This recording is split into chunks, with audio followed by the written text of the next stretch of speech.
Hey everybody, Tom Coyle here, and talking about, in the wake Thursday, we had the death of Iranian General Soleimani. The United States took a shot at him, and may he burn in hell. However, I want to make this video talking about how we got here and where we might be going. So first, let me start with a story. 2002, we're beating the war drums for Iraq, and I had the opportunity to be in a session with this senior Army officer talking about the war, what's happening, kind of like the thought of how things are going to be developing. I raised a question. What are we going to be doing about Iran's interference in Iraq and how they might hinder our efforts? The reply, Iran is not going to interfere. Our military is too strong. Iran will know that, and it will be a message. They're not going to do anything. I tried to make my case, and I finally got the cutoff sign, hey, shut up, Captain. So I didn't say anything further. So why was I right? Why was he wrong? Where are we today? Where are we going? How do we get to this point, and where might we be going? Let me talk about that. Now, first, let me talk about 4 key events really quickly. 1956, we, along with the British, orchestrated a coup against an elected prime minister and installed the Shah. That angered the Iranians. The Shah of Iran eventually instituted a brutal police state, torturing people, citizens of all walks of life. And it came to a boiling point in the 1979 revolution, where the people took over and overthrew the Shah's regime. Ayatollah Khomeini steps in. Then, after refusing Iranian demands to have us turn the Shah back over to Iran to stand trial, Iranians stormed our embassy and held Americans hostage for over a year. These 2 events are the time warps that our policymakers in both Iran and the United States still find themselves in.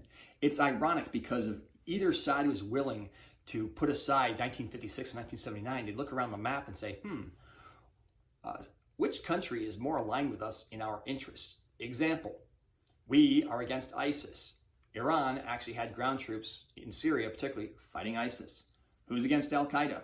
Well, we were, and so was Iran. In fact, actually, Washington Post had a big story in Yemen, how the Saudis and the Emiratis, our allies, are backing Al-Qaeda elements there, their fellow Sunni brothers, while Iran forces were actually fighting Al-Qaeda. And then, of course, when Saddam Hussein was still in power in Iraq, obviously both Iran and the United States wanted to see Saddam go. So when you look around the map of the Middle East, more than even any Arab country, Iran has more common interests than we do in terms of a lot of things. And, Iran could probably see the same thing, but neither one of us wants to pull our heads out of the sand and realize, hey, it's not 1956, it's not 1979. I mean, parallel example, Japan bombed Pearl Harbor and we dropped a couple nukes on them. We're allies today. But, so our decision makers are still stuck in a time warp and not thinking about, wait a minute, there's areas of cooperation here. So that's where we lead today. 2 more dates. The 2 more events. The Gulf War, 1990, August 2nd, Saddam invades Kuwait. So what happens there? Desert Storm, obviously we kick the crap out of Saddam Hussein. How does this pertain to Iran? Well, actually, let me back up even further before I get to that point. I'll get back to the Gulf War. The 1980s, the Iran-Iraq War.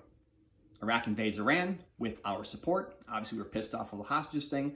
They fight a brutal war. The lines don't change very much, but there's over 100,000 casualties on each side. And what happens there is one of the key events, Saddam Hussein used mustard gas against the Iranians. The first time a nation state used chemical weapons against another nation state since the World Wars. And the world was so outraged, they did nothing. The Iranians remember that. Saddam had been their biggest adversary, used chemical weapons against them, and was their major security threat. So any chance to get rid of Saddam, Iran would do anything on their border to make sure that any future government in a post-Saddam world is going to be an ally to Iran. Brings us back to the Gulf War. In fact, even the Gulf War started the miscalculation. Ambassador Gillespie's brought to Saddam's palace in late July 1990 saying, hey, what's your opinion about our dispute with Kuwait? Gillespie says, hey, it's an internal matter. It's between you guys. So Saddam thought he had a green light to invade. August 2nd did just that. January 1991, we start Desert Storm, the bombing campaign, and in February, we did a 100-hour ground campaign. Following this campaign, George H.W. Bush tells the Shia, and tells everybody in Iraq, and particularly the Shia and the Kurds, they rise up, and they thought we had our backing. All they had was rhetorical support, and Saddam beat them down. very bloody. We eventually put no-fly zones in there, but that date still earns the ire of us in the eyes of the Shia. So who did they turn to? Iran, their fellow Shia Muslim. So from 1991, end of the Gulf War I, to 2003, our invasion, many Shia are getting military training, expertise from their Shia brother, Iran. So Iran had been building relationships for decades prior to our invasion. And, once we got on the ground, the Shia had two choices. The guys who've been helping them all along, or the Johnny-come-latelys who abandoned them in 1991. Now, the Kurds were aligned with us because the Kurds had no other ally. It wasn't like anybody else was stepping in to help the Kurds. The Kurds had no choice but to accept us as the Johnny-come-lately allies. And so while they had a no-fly zone, the Shia had a no-fly zone, they got gunned down by Saddam. Shia got gunned down by Saddam. The Shia had an ally to go to. Kurds did not. So that's why the Kurds got aligned with us. So now it takes us to why I was concerned about Iranian interference. Remember, the Iran-Iraq war. They would do anything to secure that border. And now, along with that, prior to the run-up to the war, Bush had made his axis of evil speech, saying North Korea, Iraq, and Iran represent an axis of evil. So what's that happen there? That means, think about this. You're Iran. We already have troops in Afghanistan. We're about to invade Iraq and then eventually do so. So you've got American troops in Afghanistan on your eastern border. American troops in Iraq on your western border. So any reasonable Iranian is going to think, holy crap, we're next. That meant they were going to do everything to ensure our failure in those theaters. Not because they liked the either side or whatever, but to make sure, wait a minute, we don't want to be invaded next.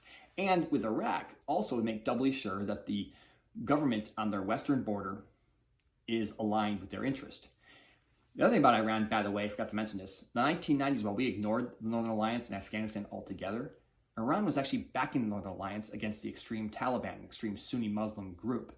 So ironically, again, there's another area of where U.S. and Iranian policy actually align, but we're enemies. Anyway, back to this thing. Iran, they're talking about, this is where Soleimani comes in there. He helped train these militias, orchestrated attacks against American soldiers, and people are calling him a terrorist for that reason. I'd argue that the correct term is asymmetric warfare. I mean, Soleimani wasn't targeting U.S. civilians. This is not like where bin Laden attacked the homeland, attacked the World Trade Center, Pentagon. I mean, he was killing civilians. He even said it's the duty of, bin Laden in his early days made it said it's the duty of Muslims to kill Americans wherever they may be. Soleimani was keeping his killing to the battlefield. So in some ways, this was a battle, and he was doing this, again, they want to make sure, Iran wants to make sure that any successor to Saddam Hussein is an ally of Iran. They live in that neighborhood, which means they're always willing to do more than we might. Because at the end of the day, how is the United States of America homeland impacted by who runs Iraq? But Iran, big time. So that leads us to the thing. And each side has miscalculated along the way. Just like we miscalculated Iran's ability or interest to interfere with us in Iraq, we've miscalculated Iran. In fact, the reason Soleimani was killed is Iran miscalculated by escalating recently the rocket attacks against U.S. presence in Iraq. And so, the reason Soleimani's there is they thought, the United States isn't going to do anything. And we did. We took him out. He was a valid military target. This guy, we were at a proxy war. He was on the battlefield. We took him out. And now we're in this position of what happens next. We're all like, well, the United States not going to do that. Or that Iran's not going to do that. And what's really interesting about not anticipating Iranian involvement, it's so easy to have anticipated this. Think about this. If the United States, let's say Iran invaded Canada and they invaded Mexico and we're in the middle, we would, of course, think we were next. We'd have people like me going north of the border going, hey, what's this all about? And setting up IEDs. And, we'd have Hispanic friends going down south and, hey, buenos dias, ¿cómo estás? And blowing up Iranians down there. Because we'd assume we were next. Which goes back to what's going to happen next. So we can blow Iran off the face of the earth. That's not the issue. The problem is, are we willing to do that? Saddam Hussein kept Iraq under control because he was willing to use chemical weapons on his own people. We couldn't keep Iraq under control because we're not willing to do that. So we have to think about our force in terms of what are we really willing to do. So I think the Iranians, as much as they've miscalculated as much as we have, I don't think they're going to do anything against the homeland because they know they'd give Trump a blank check. But they can make it very painful in Iraq. This is the most likely course of action I see. They escalate things in Iraq, we put in more troops, leads to a quagmire, threatens President Trump's presidency. because here's the thing. We can remove the Iranian regime. That's not an issue altogether. I mean, so if we went to war with Iran, yes, I mean, the war may be bloody, all this other kind of thing, but I think the people running the show aren't going to be alive. If you look at our lessons from Afghanistan and Iraq, removing regimes is something we do very well. Sticking around afterward, not so much. But, I'd be interested to see if we were just invade, wreck shop, and leave, that might be a more friendly result. What would I do at this point? I'd declare victory. I'd say, hey, look, we destroyed ISIS. Now we killed Soleimani. He was a bad guy, number one, killed lots of Americans. We're done. Iraq, good luck to you. Pull everybody out. Because prior to this recent escalation, it was Iran getting the anger of all the Iraqi people. Why? Well, because they were the ones interfering, and the Iraqis are sick of both us and Iran interfering in their country's affairs. Remember, they burned in December, late November, early December, they were burning the Iranian consulate in Basra. So with us out of the picture, they can redirect their anger at Iran, let them have that problem. We can declare victory and move on from there. And so we've accomplished a mission and de-escalated things at the same time. I don't know what Iran's going to do, but I think that's what they're going to do is try to make things painful in Iraq, force us to overplay our hand, force us into a quagmire scenario. That's kind of what I see. It goes with Iran's asymmetric warfare style of doing things. And the question is, what do we do next? Are we willing to actually invade Iran? Are we willing to bomb Tehran? I don't know. I don't think so, but I just don't know. So, and I think my concern is, again, in this proxy for the last decades with Iran and Iraq, each side's miscalculated. Each side has overestimated their own capabilities and underestimated the capabilities of the other side. Where this all leads, I don't know. So I hope it gives you some kind of idea of where we are today, how we got there, and the perspectives of both Iran and the United States. I mean, they're going to play for keeps in Iraq. I think they're always going to be willing to do more than we're willing to do because Iraq directly affects their national security right on the border, and Iraq was a country that used chemical weapons against them when Saddam was in power. They're going to make sure any future regime is not that type of country, which means they have a real reason to be there. Ask the average American, what's our reason to be in Iraq? Yeah, we don't really have one, do we? So that's just me. That's just some thoughts and cautionary tales there. Welcome your comments below. Let me know what you think.